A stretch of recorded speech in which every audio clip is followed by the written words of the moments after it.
Dice la Sagrada Escritura en Levíticos 23, del 2 al 5. Habla a los hijos de Israel y diles: las fiestas solemnes de Jehová, las cuales proclamaréis como santas convocaciones, serán estas. 6 días se trabajará, mas el séptimo día será de reposo, santa convocación. Ningún trabajo haréis. Día de reposo es de Jehová, en donde quiera que habitéis. Estas son las fiestas solemnes de Jehová, las convocaciones santas, a las cuales convocaréis en sus tiempos. En el mes primero, a los 14 del mes, entre las 2 tardes, Pascua es de Jehová. Pueden sentarse.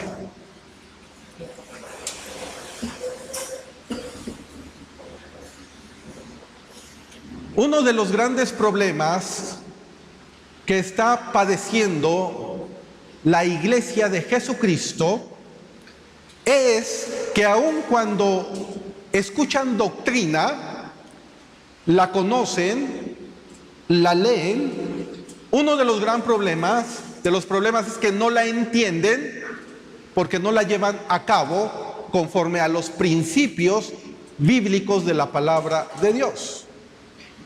Hay muchos cristianos que no han entendido la importancia de celebrar la cena del Señor. Hay muchos cristianos que ven la cena del Señor como un ritual, como simple y sencillamente un formalismo, o como simple y sencillamente algo que la iglesia hace, que si participo o no participo, o voy o no voy, no tiene ninguna trascendencia.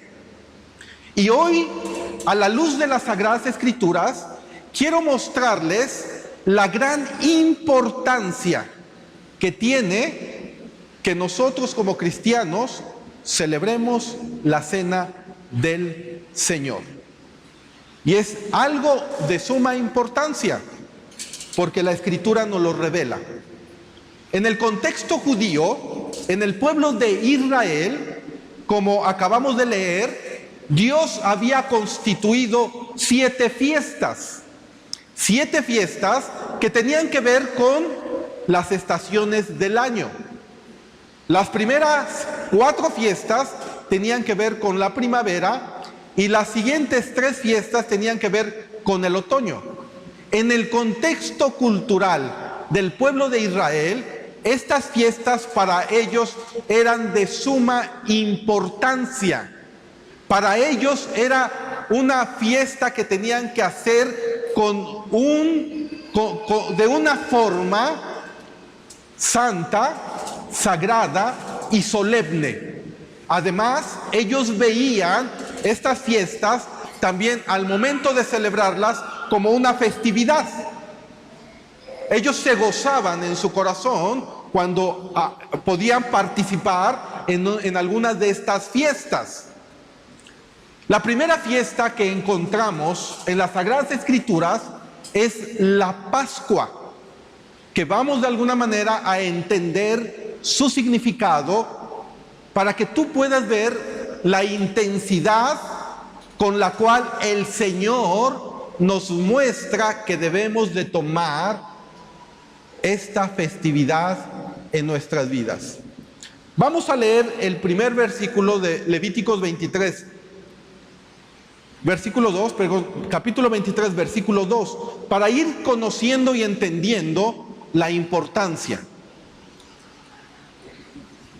Dice la palabra de Dios en el versículo 2: habla a los hijos de Israel y diles: las fiestas solemnes de Jehová, las cuales proclamaréis como santas, convocaciones serán estas. Lo primero que el pasaje nos muestra es que estas fiestas eran solemnes, es decir, eran sagradas. ¿Por qué? Porque estas fiestas no eran del pueblo. Muchos dicen las fiestas de Israel, o que ellos celebran sus fiestas. Lo primero que debo de quitar de la mente de cualquier persona que conoce las Sagradas Escrituras es que no son las fiestas de Israel. La Biblia claramente nos muestra que son las fiestas de ¿quién? De Jehová. Que son las fiestas de ¿quién? De Dios, y que además son solemnes. Dice, las cuales proclamaréis como santas convocaciones. Vamos a ver el significado de algunas palabras para ir entendiendo este pasaje. Vemos, por ejemplo, la palabra fiestas. La palabra fiestas en el original hebreo es la palabra moed, M-O-E-D, moed, que significa un tiempo fijo, temporada. Por implicación también significa asamblea, debido a que se reúnen con un propósito. También esta palabra fiestas o moed en el original hebreo significa señalar. Señalaba algo. Y vamos a ver qué es lo que señalaba. Señalar.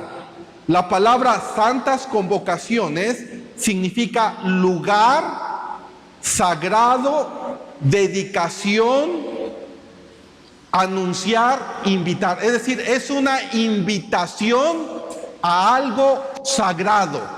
Es una invitación o es una convocatoria a algo sagrado.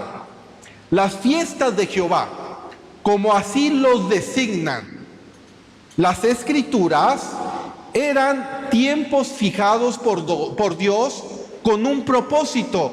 El propósito es que el pueblo de Israel se acercara a Dios.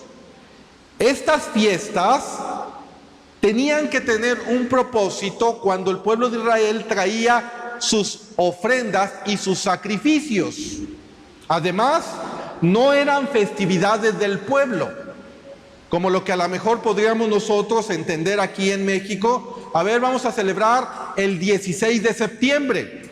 Esta es una celebración del pueblo, no era una celebración como el Día de Muertos, como el 16 de septiembre o como cualquier otra festividad que se pudiera dar. Era una fiesta que había sido establecida por Dios mismo en el pueblo de Israel. Estas fiestas tenían como propósito que se apartara el pueblo para tener una relación con Dios y darle la gloria a Dios. Por eso se llaman fiestas solemnes de Jehová. Aparte de su valor histórico, como se celebraban efectivamente en Israel, estas festividades sagradas establecidas por Dios encierran un significado tipológico y un alcance profético. Repito, estas fiestas, como lo vamos a ir estudiando, tienen un carácter tipológico. ¿Qué es un carácter tipológico o qué es tipología a la luz de la teología bíblica? Es que era una sombra nada más. Apuntaban a algo que más tarde se nos iba a revelar. Solo eran una sombra de lo que había de venir. Ese es el carácter tipológico. Y el carácter profético significa que apuntaban a un evento que en el futuro se tendría que dar. Por eso es un alcance profético. Y este alcance profético apunta a la persona y a la obra de nuestro Señor Jesucristo. Algo que es interesante que nosotros entendamos, leamos el versículo 3 al versículo 4. Dice la palabra de Dios, Levíticos 23, del 3 al 4, 6 días se trabajará, mas el séptimo día será de reposo, santa convocación. Ningún trabajo haréis, día de reposo es de Jehová, en donde quiera que habitéis. Estas son las fiestas solemnes de Jehová, las convocaciones santas, a las cuales convocaréis en sus tiempos. Nosotros debemos de entender, en primer lugar, que el sábado o día de reposo semanal se menciona aquí en primer lugar. Pero quiero hacer la aclaración.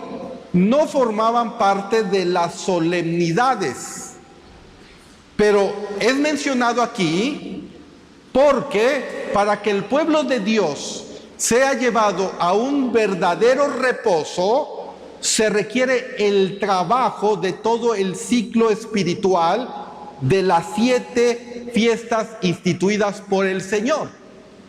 Es decir, el pueblo de Israel tenía que festejar estas 7 fiestas que nos mencionan aquí en Levíticos. Aquí solamente vamos a ver una, la Pascua, pero son 7 fiestas que, si Dios me da la oportunidad, las vamos a estudiar posteriormente. Simple y sencillamente se tenían que cumplir para que el pueblo de Israel pudiera entrar a un cierto reposo.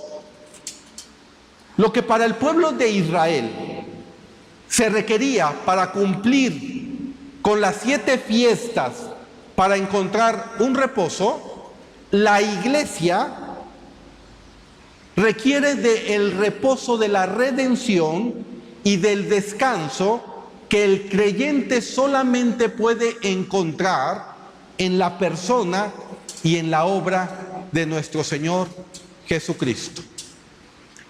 Cuando nosotros vamos a Mateo, capítulo 11, versículos del 28 al 29, podemos encontrar que lo que para el pueblo de Israel era un mandamiento, de alguna manera guardar el Shabbat, el Señor Jesucristo nos revela que el Shabbat está en Él y que Él lo ofrece.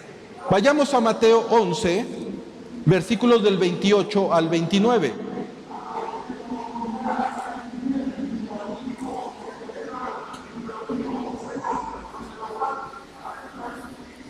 Vean lo que dice la palabra de Dios. Venid a mí, todos los que estáis trabajados y ¿qué? Y cargados.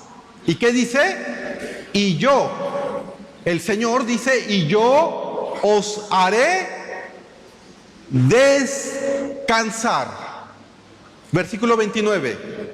Llevad mi yugo sobre vosotros y aprended de mí, que soy manso y humilde de corazón.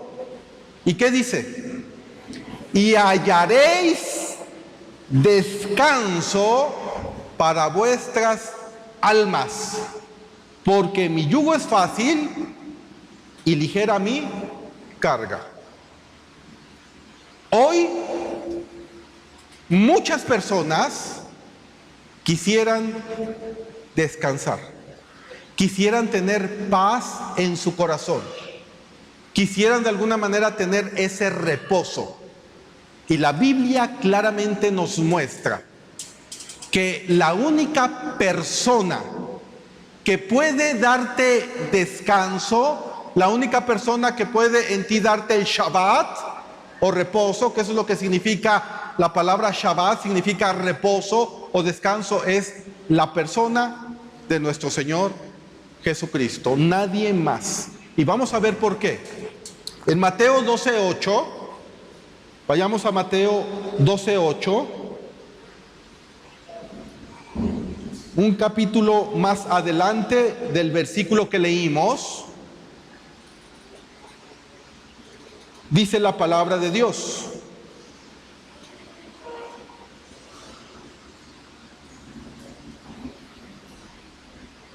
Dice el versículo 8, porque el Hijo del Hombre es que es Señor del día de reposo.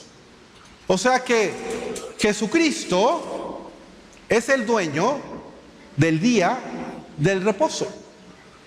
Y Él es el mismo que es el dueño del día de reposo, es el mismo que nos da reposo. Cuando nosotros venimos a los pies de Cristo, lo primero que Él hace es pone paz entre tú y Dios. Hay una paz entre nosotros y Dios. ¿Por qué? Porque la persona que está sin Cristo todo el tiempo está peleando con Dios.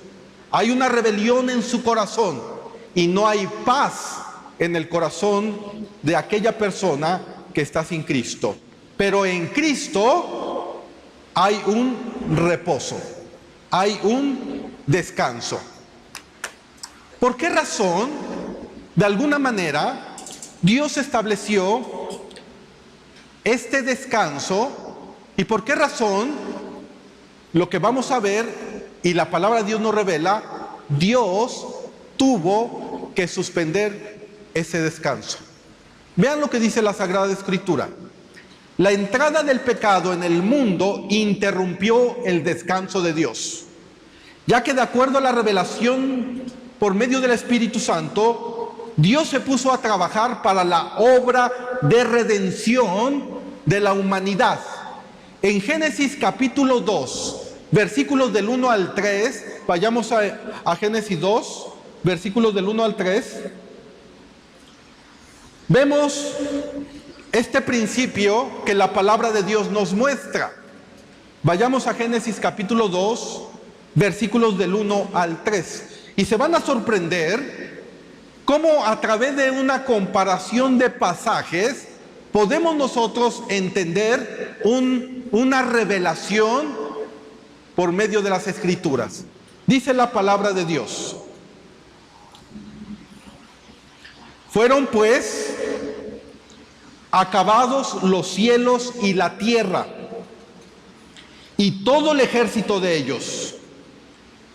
Y acabó Dios en el día séptimo la obra que hizo. ¿Y qué hizo? Y reposó el día séptimo de toda la obra que hizo. ¿Qué es lo que hizo el Señor? Reposó el día séptimo de toda la obra que hizo. Y bendijo Dios el día séptimo y lo santificó, porque en él reposó de toda la obra que había hecho. ¿En dónde? En la creación. Si nosotros vemos cronológicamente este pasaje, nos encontramos en el capítulo 2 de Génesis. Ahí todavía no había entrado el pecado. El pecado entró, ¿en qué capítulo? En el capítulo 3 del libro de Génesis. Y vemos que cuando entró el pecado, también hubo una maldición. Entró una maldición a la tierra.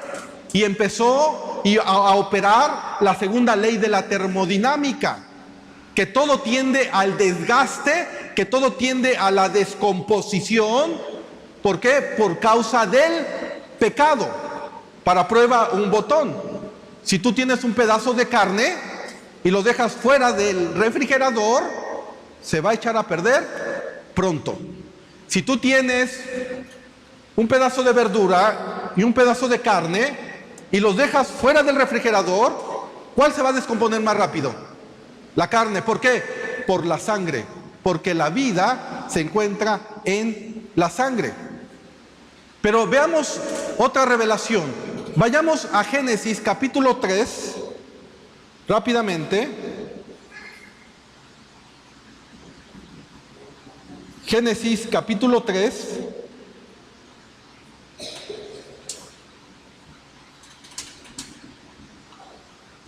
Y leamos a partir del versículo 6, que fue donde entró el pecado. Dice la palabra de Dios, Génesis 3:6. Y vio la mujer que el árbol era bueno para comer y que era agradable a los ojos y árbol codiciable para alcanzar la sabiduría, y tomó de su fruto y comió y dio también a su marido, el cual comió así como ella. Entonces fueron abiertos los ojos de ambos y conocieron que estaban desnudos. Entonces cosieron hojas de higuera y se hicieron delantales. Y oyeron la voz de Jehová Dios que se paseaba en el huerto al aire del día, y el hombre y su mujer se escondieron de la presencia de Jehová Dios entre los árboles del huerto. Mas Jehová Dios llamó al hombre y le dijo: ¿dónde estás tú? Y él respondió: oí tu voz en el huerto y tuve miedo porque estaba desnudo y me escondí. Y Dios le dijo: ¿quién te enseñó que estabas desnudo? ¿Has comido del árbol que yo te mandé no comieses? Y el hombre respondió: la mujer que me diste por compañera me dio del árbol y yo comí. El primer efecto del pecado es que no quiso responsabilizarse Adán de sus propias decisiones. La mujer que tú me diste, ¿sí lo ven? Es lo primero que hace el ser humano. Yo no tuve la culpa, tal persona tuvo la culpa, esa persona me hizo tropezar, y le echamos la culpa ¿a quién? A otras personas. Ese es el efecto del pecado. Pero vean lo que dice. Entonces Jehová Dios dijo a la mujer: ¿qué es lo que has hecho? Y dijo la mujer: la serpiente me engañó y comí. Y Jehová Dios dijo a la serpiente: por cuanto esto hiciste, maldita será entre las bestias, maldita serás entre las bestias y entre los animales del campo. Sobre tu pecho andarás y polvo comerás todos los días de tu vida. Y pondré enemistad entre ti y la mujer, y entre tu simiente y la simiente suya. Esta te herirá en la cabeza y tú le herirás en el calcañar. Aquí empieza la guerra espiritual. Y el versículo 16 dice: a la mujer dijo: multiplicaré en gran manera los dolores de tus preñeces, con dolor darás a luz los hijos, y tu deseo será para tu marido, y él se enseñoreará de ti.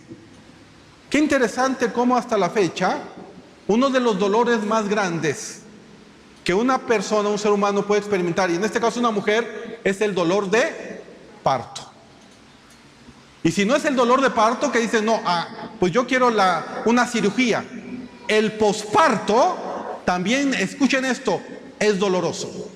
Y hemos visto una mujer que de alguna manera tiene un hijo de forma natural, a los 2-3 días ya está bien.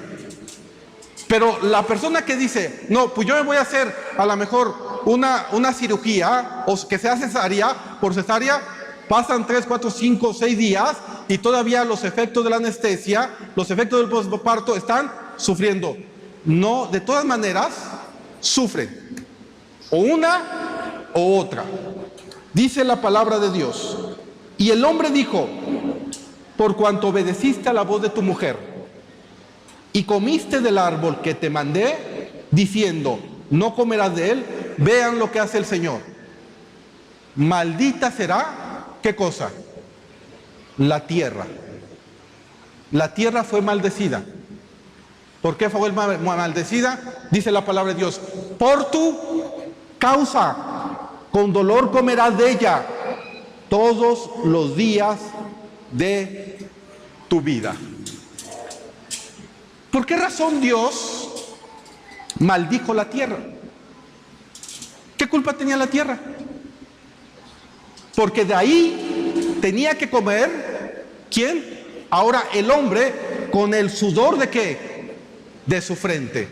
Esa es la razón por la cual Dios también le mandó al pueblo de Israel que el pueblo de Israel trabajara la tierra 6 años y que el 7º año la dejara descansar. Pero el pueblo de Israel desobedeció. El pueblo de Israel no dejó descansar la tierra como Dios te lo había mandado, y entonces vino un juicio de parte de Dios y mandó al pueblo de Israel al cautiverio babilónico. ¿Por qué lo llevó al cautiverio babilónico? Como un juicio por no haber aplicado el principio de descansar la tierra. ¿Por qué? Porque había un principio ahí. La tierra también necesita reposo. Y cuando la tierra no reposa, los agricultores lo saben, ya la siembra no es la misma en el 7º año. Nosotros debemos de entender que Dios, cuando terminó todo, reposó y le mandó al pueblo de Israel que reposara y también que la tierra reposara. Pero los que tenían que estar trabajando por la redención ahora era la Trinidad. Esta verdad nos las muestra Juan capítulo 5, versículos del 17 al 18. Vayamos a Juan 5, del 17 al 18. Juan capítulo 5, vean lo que dice la palabra de Dios. Solo recuerden, Dios reposó de todo lo que había creado. Entra el pecado, se interrumpe el reposo de Dios y a partir de ahí Dios empieza a trabajar. ¿Y eso dónde está, pastor? Leámoslo. Dice la palabra del Señor en Juan 5, 17 al 18. Y Jesús les respondió. Aquí en el contexto de ese pasaje, antes de continuar, Jesús sana a un paralítico en día sábado. Y es cuando le dice al paralítico, toma tu lecho y anda. Y entonces ahí los fariseos dijeron, ¿cómo es posible que tú puedas sanar de alguna manera en sábado? Estás de alguna manera violando la ley de Moisés. Pero vean lo que el Señor dice. Jesús les respondió, mi Padre hasta ahora, ¿qué dice? ¿Reposa? ¿Eso dice? No, mi Padre hasta ahora trabaja. ¿Y qué dice? Y yo trabajo. La Trinidad, el Padre, el Espíritu Santo, el Hijo y el Espíritu Santo, trabajando a favor de la redención de la humanidad. Pero vean lo que dicen estos fariseos. Pero por esto los judíos aún más procuraban matarle, porque no solo quebrantaba el día de reposo, sino que también decía que Dios era su propio Padre. ¿Qué entendieron los judíos? Haciéndose igual a Dios. Es interesante poder ver que hay ciertos grupos religiosos que no creen que Jesucristo sea Dios. Los testigos de Jehová no creen que sea Dios. Los mormones creen que es otro Dios, pero que no es el Dios hecho carne. Estos judíos que no tenían toda la revelación de la Biblia, entendieron que Jesús estaba diciendo que Él era Dios en la carne. Y por eso lo mataron. ¿Por qué lo mataron? Porque Él se hizo Dios. Jesús dijo, yo soy Jehová de los ejércitos. Yo soy Dios en la carne. Y esto muchos no lo entienden ni lo comprenden. Estos judíos lo entendieron. Entonces había de dos sopas. O Jesús estaba loco y lo que dijo fue porque estaba maniático depresivo, o lo que dijo era verdad. Y si hiciéramos un perfil psicológico de Jesús, los los psicólogos podrían de alguna manera confirmar que Jesús estaba bien de sus facultades mentales. Entonces no hay otra. Lo que Jesús dijo es porque era verdad. Dios viniendo a este mundo en un cuerpo y en la persona de Jesucristo. Vemos en esta relación comparativa de pasajes que el hombre no puede gozar del descanso espiritual sin la redención. De ahí pues la necesidad y la importancia de la primera fiesta, la fiesta de la Pascua, como fundamento para los demás. Es decir, la primera fiesta que el pueblo de Israel tenía que celebrar era la Pascua. Y esta Pascua era un fundamento porque apuntaba a la persona y a la obra de Jesucristo. Y era fundamental para poder celebrar las otras 6 fiestas. Sin la fiesta de la Pascua, las otras 6 no tenían ningún sentido. La fiesta de la Pascua habla de que Dios ha hallado su reposo absoluto en la obra de Cristo, que vemos tipificado y que vamos a leer en Éxodo 12, del 1 al 14. Y desde su reposo, ahora Dios sigue obrando. ¿Se acuerdan quién era el personaje que de alguna manera tenía que entrar hasta el lugar santísimo para ofrecer el sacrificio del pueblo de Israel y para que puedan ser cubiertos sus pecados? Era el sumo sacerdote. La palabra de Dios nos muestra que el sumo sacerdote entraba una vez al año hasta el lugar santísimo. Pero vean esto, una de las características de este sumo sacerdote es que este sumo sacerdote tenía que permanecer parado. Él no podía sentarse, él tenía que permanecer parado. La Biblia nos muestra que Cristo era el sacrificio y era el sumo sacerdote. Y cuando Cristo murió en la cruz del Calvario, ahí se efectuaron precisamente el sacrificio del Cordero Pascual. Pero algo interesante es que Cristo, cuando resucitó, Él ofreció su propia sangre como el sumo sacerdote, de acuerdo al libro de Hebreos. Y cuando Él entró hasta el lugar santísimo en el tercer cielo y entregó su sangre, dice la palabra del Señor que Él está sentado a la diestra del Padre. ¿Qué significa esto?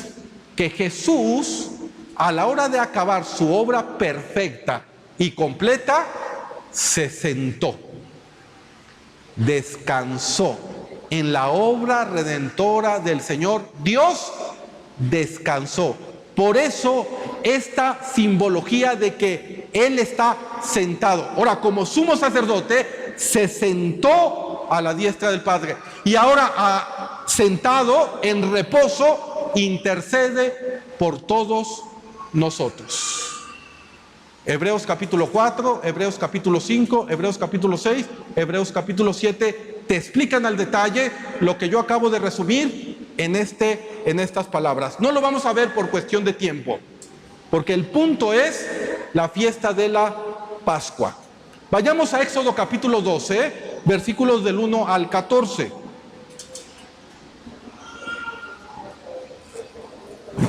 Éxodo 12, del 1 al 14. Y vamos a leer rápidamente este pasaje, que es precisamente donde se nos describe la fiesta de la Pascua y las características de esta fiesta. Leamos.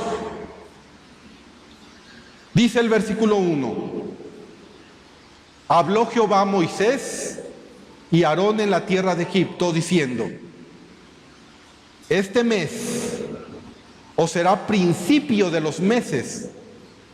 Para vosotros será este el primero de los meses del año.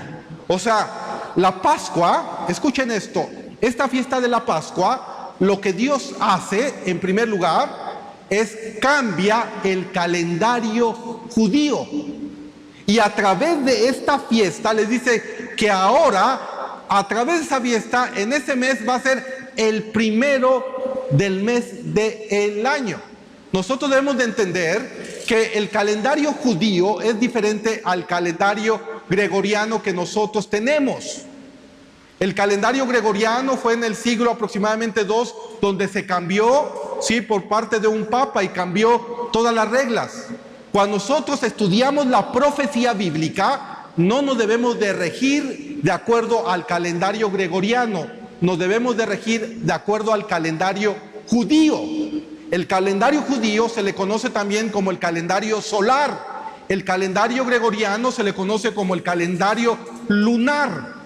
Por eso hay un desfase de aproximadamente entre 4 o 5 años entre el calendario judío y el calendario gregoriano.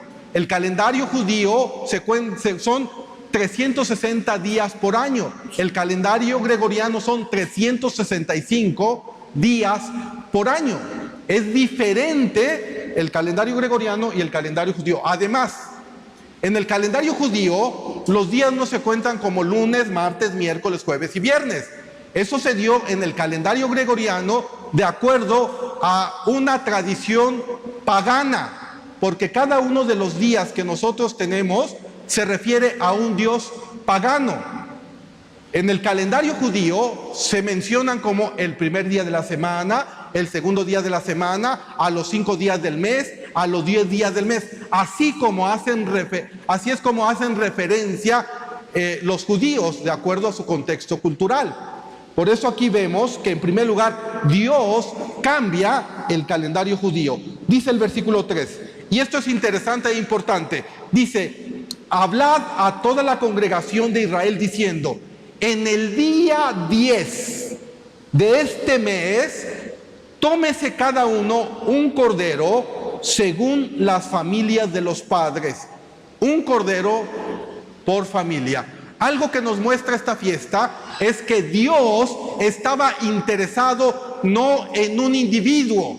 Dios está interesado en la familia. La familia es importante para Dios. El versículo 4 dice, mas si la familia fuera tan pequeña que no baste para comer el cordero, entonces él y su vecino inmediato a su casa tomarán uno según el número de las personas.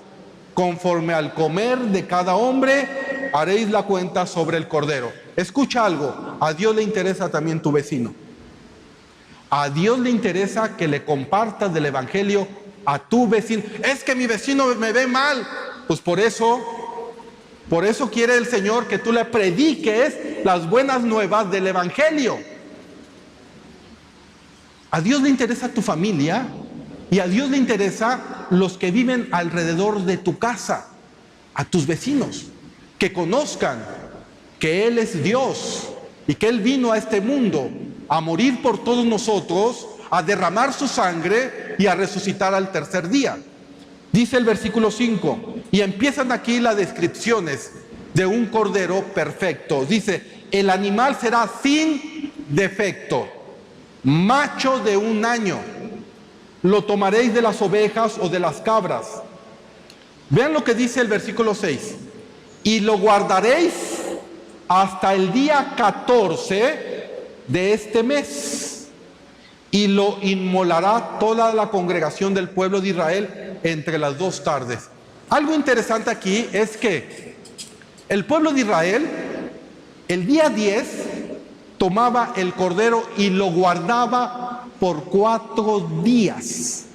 Y dice que al día 14, entonces se sacrificaría, ¿quién? Al cordero. Hay algunos teólogos, y es una discusión, acerca de cuándo murió Cristo. Si en viernes o en miércoles. Algunos teólogos dicen que en miércoles y dan sus fundamentos. Pero un argumento muy fuerte acerca de que Cristo fue crucificado el día miércoles y no el día viernes es este pasaje de Éxodo capítulo 12. ¿Por qué? Porque cuando Cristo entró a Jerusalén, entró en un domingo de Ramos. Y si nosotros contamos que el cordero tenía que ser guardado por 4 días, entonces vemos que Cristo tenía que haber sido crucificado 4 días después, o en el 4.º día de que Él entró a Jerusalén. Y si contamos nosotros, domingo un día, lunes 2, martes 3 y miércoles ¿qué? 4. Entonces, para algunos teólogos, y yo lo creo así, Cristo fue crucificado en día miércoles. Y se cumple en gran armonía lo que el Señor dijo, que Él tenía que estar 3 días y 3 noches en el centro de la tierra, como bien lo había profetizado, como Jonás estuvo 3 días y 3 noches dentro de un pez. Y si nosotros hacemos cuentas, entonces sí sale la cuenta. ¿Por qué? Porque cuenten 3 días y 3 noches y les va a dar el domingo por la mañana cuando Cristo resucitó. Pero bueno, ahí se los dejo de tarea. Dice el versículo 7, y tomarán de la sangre y la pondrán en los 2 postes y en el dintel de las casas en que la han de comer. Y aquella noche comerán la carne asada al fuego y panes sin levadura con hierbas amargas lo comerán. ¿Por qué habla de hierbas amargas? ¿Por qué habla de fuego? Porque Cristo iba a estar en una tribulación tan grande en el sacrificio de la cruz del Calvario. El versículo 9 dice, ninguna cosa comeréis de él cruda, ni cocida en agua, sino asada al fuego, su cabeza con sus pies y sus entrañas. Ninguna cosa dejaráis de él hasta la mañana, y lo que quedare hasta la mañana, lo quemaréis ¿en qué? En el fuego. Y lo comeréis así, ceñidos vuestros lomos, vuestro calzado en vuestros pies, y vuestro bordón en vuestra mano, y la comeréis apresuradamente. Es la Pascua ¿de quién? De Jehová. Versículo 12. Pues yo pasaré aquella noche por la tierra de Egipto, y heriré a todo primogénito en la tierra de Egipto, así de los hombres como de las bestias, y ejecutaré mi juicio en todos los dioses de Egipto, yo Jehová. Y la sangre os será por señal en las casas donde vosotros estéis. Y veré la sangre y pasaré de vosotros, y no habrá en vosotros plaga de mortandad, como hiere la tierra de Egipto. Esta era la razón por la cual Cristo tenía que derramar su sangre. Él tenía que derramar su vida, porque la Biblia dice que la vida se encuentra en la sangre. Él tenía que dar toda su vida y Él tenía que derramar toda su sangre, porque sin derramamiento de sangre no hay perdón de pecados. Es decir, se requiere el derramamiento de un inocente para el perdón de nuestros pecados. Y por último dice el versículo 14, y este día os será en memoria, y lo celebraréis ¿como qué? Como una fiesta solemne para Jehová durante vuestras generaciones. Por estatuto perpetuo lo celebraréis. Por eso el tema de hoy le he titulado La Pascua, una fiesta solemne. Escuchen esto, hermanos en Jesucristo. El pueblo de Israel entendía perfectamente, y lo entiende el día de hoy, que la Pascua es una fiesta de Jehová y que además es una fiesta sagrada. Es una fiesta importante. Y cuando ellos convocan a la Pascua, ellos dejan todo lo que tienen que hacer para poder venir y celebrar la Pascua con una solemnidad con un carácter sagrado, con un entendimiento de que era esta celebración de Jehová. Lo curioso del tema es que esa fiesta de la Pascua era solo una sombra, era un tipo de lo que había de venir. Los cristianos tenemos el Nuevo Testamento. Los cristianos tenemos la revelación completa. Los cristianos tenemos una revelación mayor que el pueblo de Israel. Lo interesante es que muchos cristianos no han tomado la cena del Señor con la solemnidad, con el respeto y con la importancia que deben de tomarla. Es increíble que el miércoles que se convocó a la cena del Señor, muchos no vinieron. Y a lo mejor dirán, es que yo tuve una relación con el Señor y te pusiste a ver una predicación de John MacArthur, de Paul Washer, pero la Biblia dice que tú tenías que haber venido a esta convocación santa que el Señor llamó. Y dirán muchos, pues es que tuve trabajo, tuve cosas que hacer. Escuchen una cosa. Cuando una persona te invita o tú tienes la invitación de un familiar que se va a casar, un hermano, un tío, un hijo, alguna fiesta, unos 15 años, haces todo lo posible por ir a esa fiesta, ¿cierto? Hasta te compras el mejor vestido, hasta pides permiso en tu trabajo para que te den permiso a asistir a una fiesta del mundo. ¿Por qué el cristiano no tiene en su conciencia la importancia acerca de una fiesta como es la celebración de la Cena del Señor?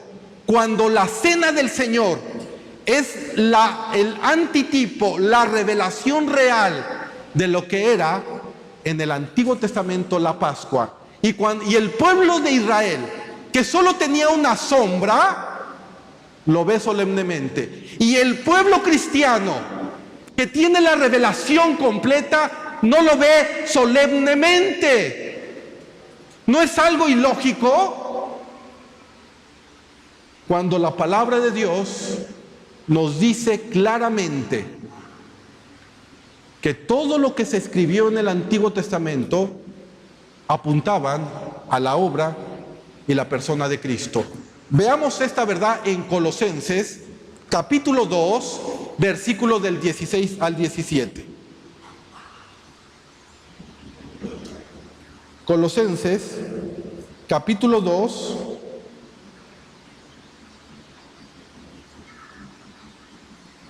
versículos del 16 al 17. Dice la palabra de Dios: por tanto, que nadie os juzgue en comida o en bebida, o en cuanto a días de fiesta. Ahí está, días de fiesta, luna nueva o día de reposo. Todo lo cual, ¿qué era? Es sombra de lo que ha de venir, pero el cuerpo es ¿de quién? De Cristo. El pueblo de Israel solemnizaba, le daba el carácter importante del Señor y era una sombra. El Señor nos revela el significado de la Pascua y nosotros no le damos la solemnidad y la importancia que le debemos de dar. Pastor, ¿y en dónde dice que la Pascua? Vayamos a 1 de Corintios, capítulo 5, versículos del 7 al 8, para ver qué significaba la fiesta de la Pascua. Veamos lo que dice la palabra de Dios. 1 de Corintios, capítulo 2, versículos del Pero 1 Corintios capítulo 5, es capítulo 5, 1 Corintios capítulo 5, versículos del 7 al 8. Leamos el versículo 7, primeramente, el versículo 7, 1 Corintios 7, dice la palabra de Dios: limpiaos pues de la vieja levadura, para que seáis nueva masa, sin levadura como sois, porque nuestra Pascua, ¿quién es? Que es Cristo, ya fue sacrificada por nosotros. Vean esto. Aquí no está diciendo que Cristo es alguno de los elementos de la Pascua. Aquí está diciendo que la fiesta, la Pascua, toda la fiesta completa, ¿quién es? Cristo. No está diciendo que es solamente el cordero pascual que sacrificaba de alguna manera en el pueblo de Israel. Está diciendo que toda la fiesta, todo lo que involucraba este proceso y toda esta fiesta que el pueblo de Israel celebraba, nos revela la Escritura que es ¿quién? Cristo. Por eso esta fiesta es solemne. Por esto esta fiesta es sagrada, porque apuntaba, porque representaba ¿a quién? A la persona y a la obra de ¿quién? De nuestro Señor Jesucristo. El texto claramente dice, porque nuestra Pascua es Cristo. Pero antes de celebrar la Pascua, el texto dice, limpiaos pues de la vieja levadura. En la Biblia, la levadura que produce fermentación es símbolo del pecado que penetra en la masa y corrompe la verdad, la justicia y la vida espiritual. En este pasaje, Pablo compara la levadura como el proceso por el cual el pecado y la maldad se propaga lentamente en una comunidad de creyentes hasta que corrompe a muchos. Un poco de levadura, dice, que leuda toda la masa. Escuchen esto. Esta es la razón por la cual cualquier iglesia que no tome medidas extremas contra el pecado, llámese inmoralidad sexual, murmuración, chisme, adulterio, fornicación, robo, soberbia, rebeldía, orgullo, entre sus miembros encontraremos que esa influencia pecaminosa se propagará por toda la comunidad y contagiará a muchos. Y esta es la razón por la cual una iglesia siempre tiene que confrontar con el pecado.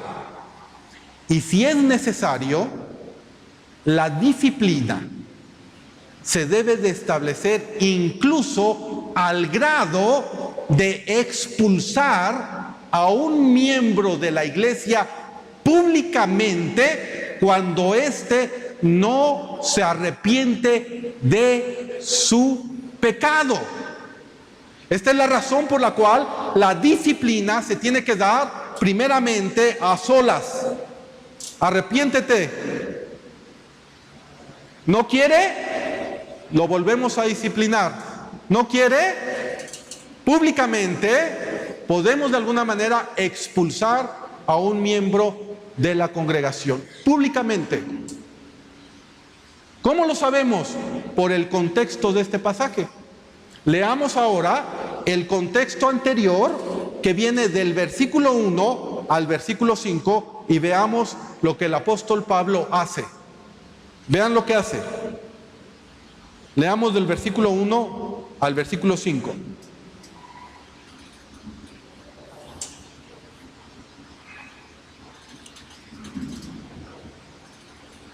Dice la palabra de Dios: de cierto se oye que hay entre nosotros, que hay entre vosotros, ¿qué cosa?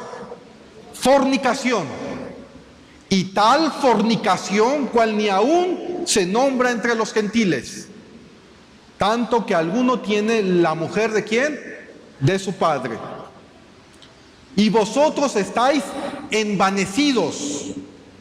¿No debierais más bien haberos lamentado para que fuese quitado de en medio de vosotros el que cometió ¿qué cosa?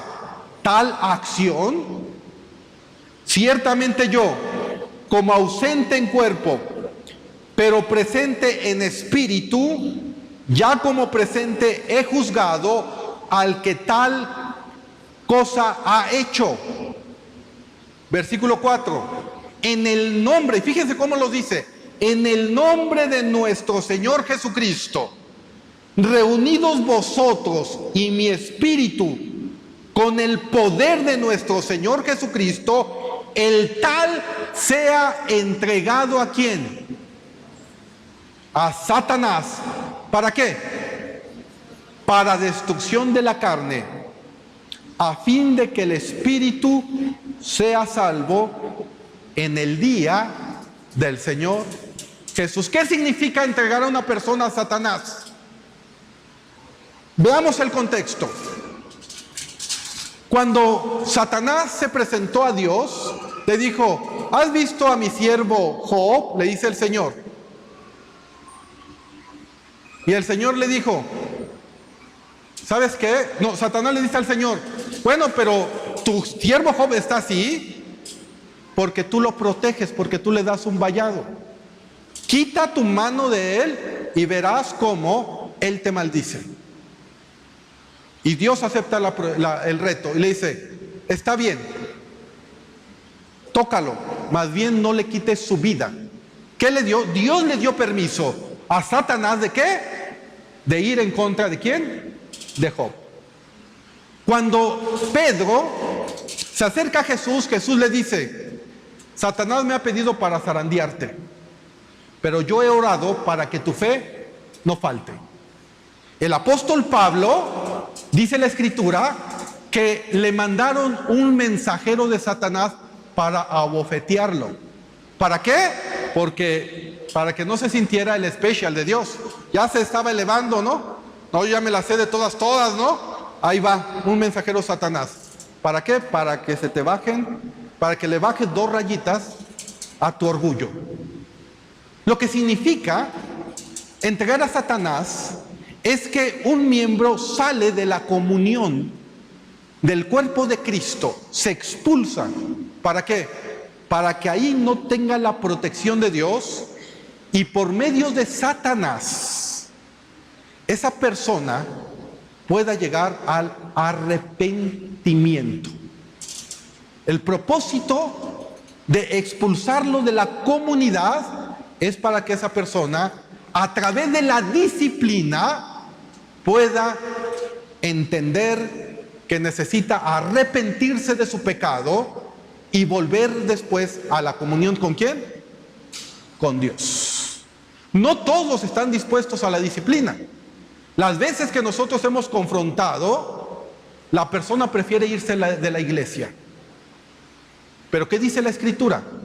Al que Dios ama, disciplina. Y al que recibe por hijo, azota. Entonces, si una persona que no quiere arrepentirse, la expulsamos y Dios no la disciplina, simple y sencillamente, esa persona no es hijo o hija de Dios. Pero si la disciplina, esa persona regresará arrepentido o arrepentida a la comunión ¿con quién? Con los hermanos, y es una evidencia de que sí es hijo o hija de quién? De Dios. Pueden pasar años, pero cuando el Señor te llama, tú necesitas estar en comunión con la iglesia. Y lo más importante de esto, que Dios lo hace para el bienestar ¿de qué? De tu vida. El versículo 8 de 1 Corintios 7 nos dice, vean lo que dice, así que celebremos, ¿qué cosa? La fiesta. Celebremos la fiesta, no con la vieja levadura, ni con la levadura de malicia y de maldad, sino con panes sin levadura, de sinceridad y ¿qué? Y de verdad. El objetivo de celebrar la fiesta, de celebrar la Pascua, y en este caso la cena del Señor, como lo vamos a ver, debe ser sin levadura, con la ausencia de ¿qué? Del pecado en tu vida.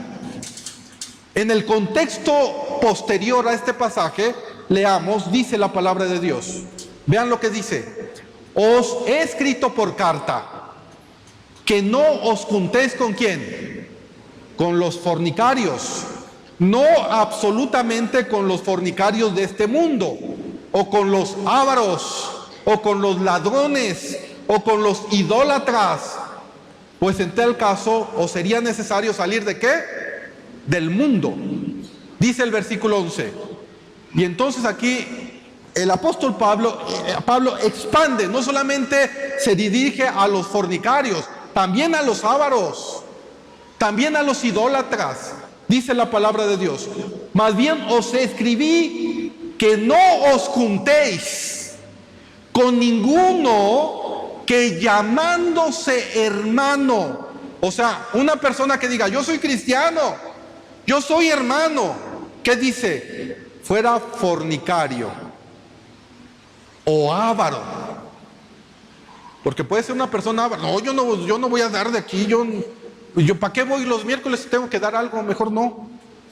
Un avaro, o idólatra, o maldiciente, o borracho, o ladrón, que dice, con él tal ni aun comáis.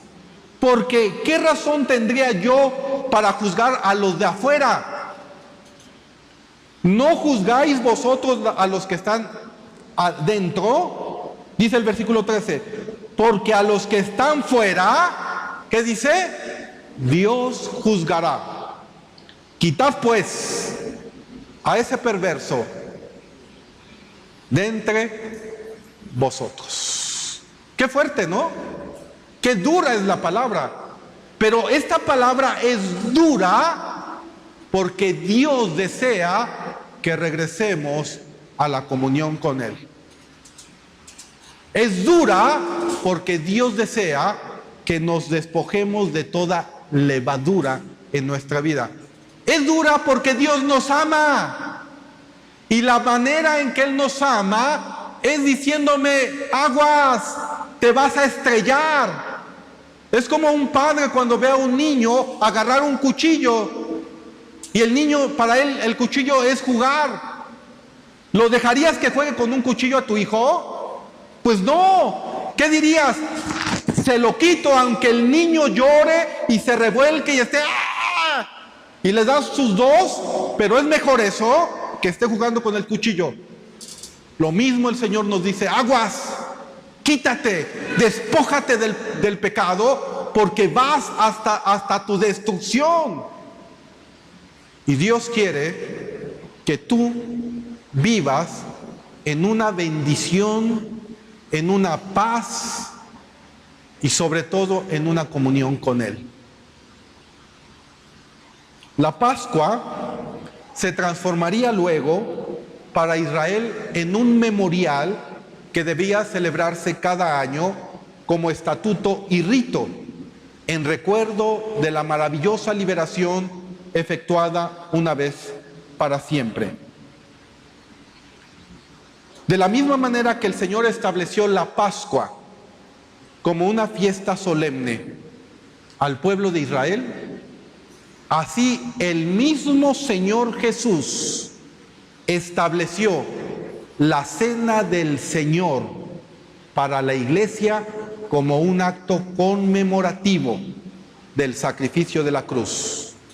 Veamos esta revelación en Lucas capítulo 22, versículos del 14 al 20.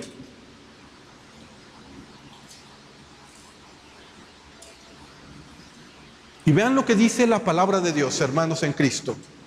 Y es mi oración que este estudio, que esto que estamos estudiando, te quede en tu corazón, para que cuando sea convocado, seas invitado a la cena del Señor, le des la debida importancia que Dios le da en las Sagradas Escrituras, y que te hagas todo lo que hagas, así como cuando dices, es que mi mejor amigo se va a casar y no puedo faltar, es que mi hermano querido se va a casar y no puedo faltar, es que mi hija va a cumplir sus 15 años y no puedo faltar, tengo que hacer circo, maroma y teatro para estar ahí.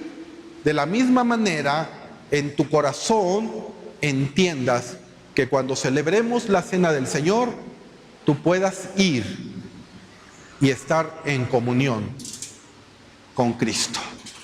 Dice la palabra de Dios: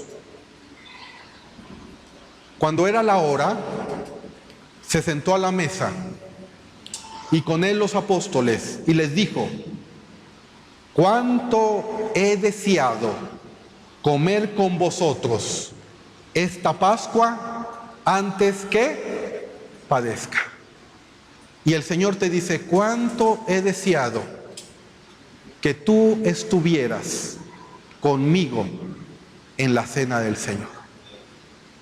Dice el versículo 15, el versículo 16: porque os digo que no la comeré más hasta que se cumpla en el reino de Dios. Y habiendo tomado la copa, dio gracias y dijo: tomad esto y repartidlo entre vosotros, porque os digo que no beberé más del fruto de la vid hasta que el reino de Dios venga. Versículo 19: y tomó el pan y dio gracias y lo partió y les dio, diciendo: esto es mi cuerpo, que por vosotros es dado. Vean lo que dice: haced esto, ¿en qué? En memoria de mí. De igual manera, después que hubo cenado, tomó la copa diciendo: esta copa es el nuevo pacto en mi sangre, que por vosotros se derrama. Mas he aquí, la mano del que me entrega está conmigo en la mesa. A la verdad, el Hijo del Hombre va según lo que está determinado, pero ay de aquel hombre por quien es entregado. Entonces ellos comenzaron a discutir entre sí quién de ellos sería el que había de hacer esto. Antes de ir al sacrificio en la cruz, Cristo celebró por última vez ¿la qué? La Pascua. Y nos muestra que la Pascua representaba su cuerpo y su sangre. El nombre de Pascua procede del vocablo hebreo Pesá. En arameo es Peshá, que significa que pasa. Y lo vemos relacionado con el hecho de que el ángel de Jehová pasó de largo junto a la casa de Israel sin sembrar la mortandad en ella, como ocurrió en la casa de los egipcios. A través del tiempo, la fiesta de la Pascua fue celebrada numerosas veces, aunque la palabra de Dios se limita a 7 ocasiones particulares. Pero debía llegar el día cuando el supremo sacrificio, del cual la Pascua era un tipo, era una sombra solamente de lo que iba a ser ofrecido. De ahí que Cristo instituyera un nuevo recordatorio conmemorativo al establecer la Santa Cena. Y esto nos lo ratifica el apóstol Pablo en 1 Corintios, capítulo 11, versículos del 23 al 26. Pónganse de pie, por favor. Y quiero que leamos este pasaje bíblico para terminar.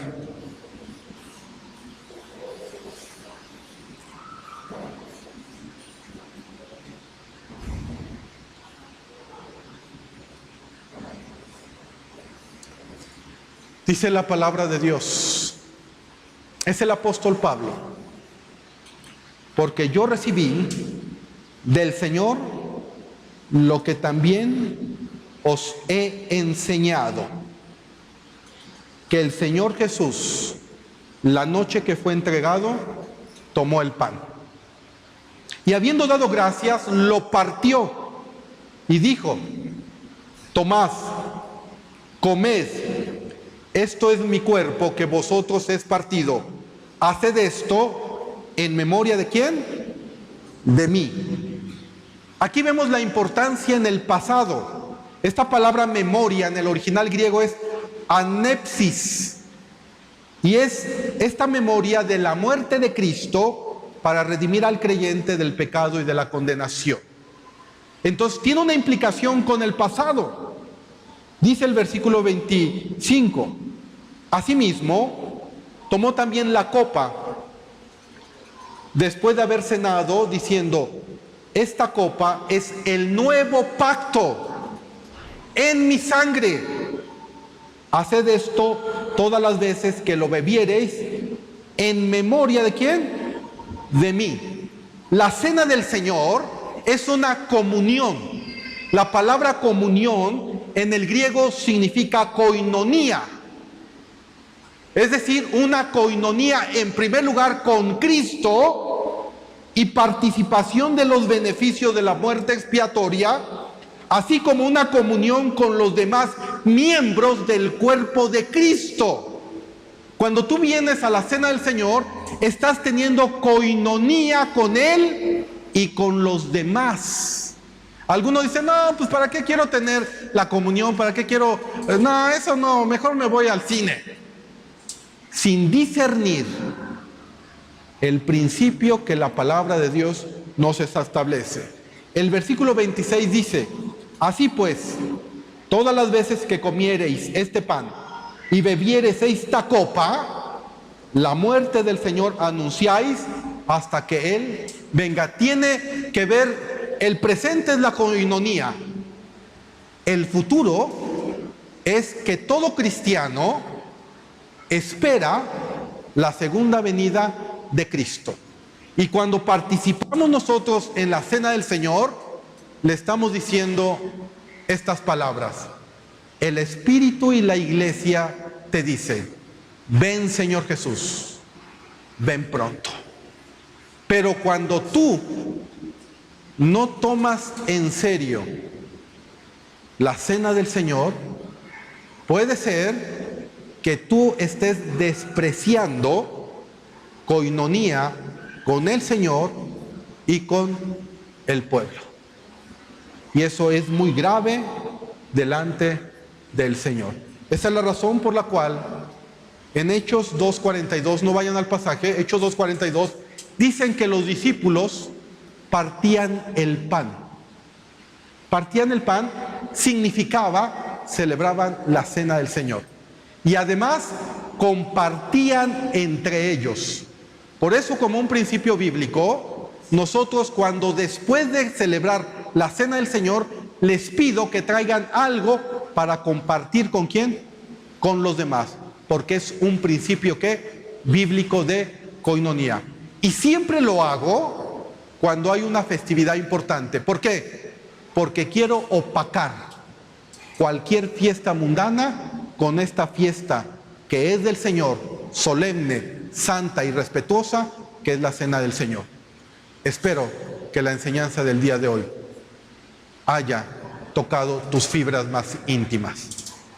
Y si no lo habías entendido y por ignorancia no habías cumplido cuando se te convocaba a la cena del Señor, ahora ya lo sabes.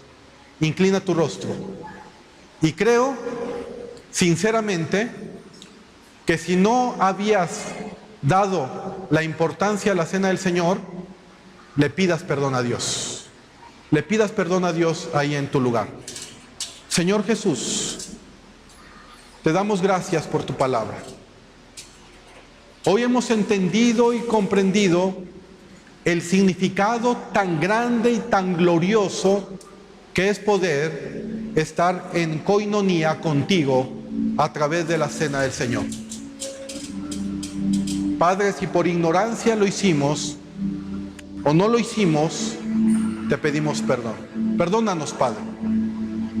Ayúdanos a tener entendimiento de los principios bíblicos. No nos había quedado claro, Señor. Pero al fin de cuentas, no asistí a la convocatoria que tú hiciste, Padre. Te pido perdón por no haber asistido y por no haberle dado la importancia que tú le das en las Sagradas Escrituras, y la cual hoy quiero darle, Señor, porque si a tu pueblo Israel les diste esta sombra y ellos han llevado a cabo solemnemente esta fiesta, yo te pido, Señor, que en mi corazón también selles estas palabras para que yo pueda, a partir de hoy, de una manera solemne, poder asistir a cualquier convocatoria en donde tenga que tener una coinonía contigo y con tu cuerpo, con tu iglesia. Gracias te doy, Señor, por tu palabra. Y si tú en esta mañana hay un pecado que no has dejado en tu corazón, el Señor te dice: límpiate, quita toda esa levadura que hay ahí, ven y ten comunión conmigo. Te pido que hagas esta oración y que le digas: Padre, perdóname por mis pecados. Hoy entiendo que debo de despojarme de esta levadura. Yo te pido, Padre, que la sangre de tu Hijo amado me limpie de toda iniquidad, de todo pecado, de toda rebelión. Y te pido, Señor, que entres a mi corazón y que tú estés en mi vida. Te doy gracias, Padre, por darme esta bendita oportunidad de tener comunión contigo por medio de tu palabra. En el nombre poderoso de Cristo Jesús. Amén.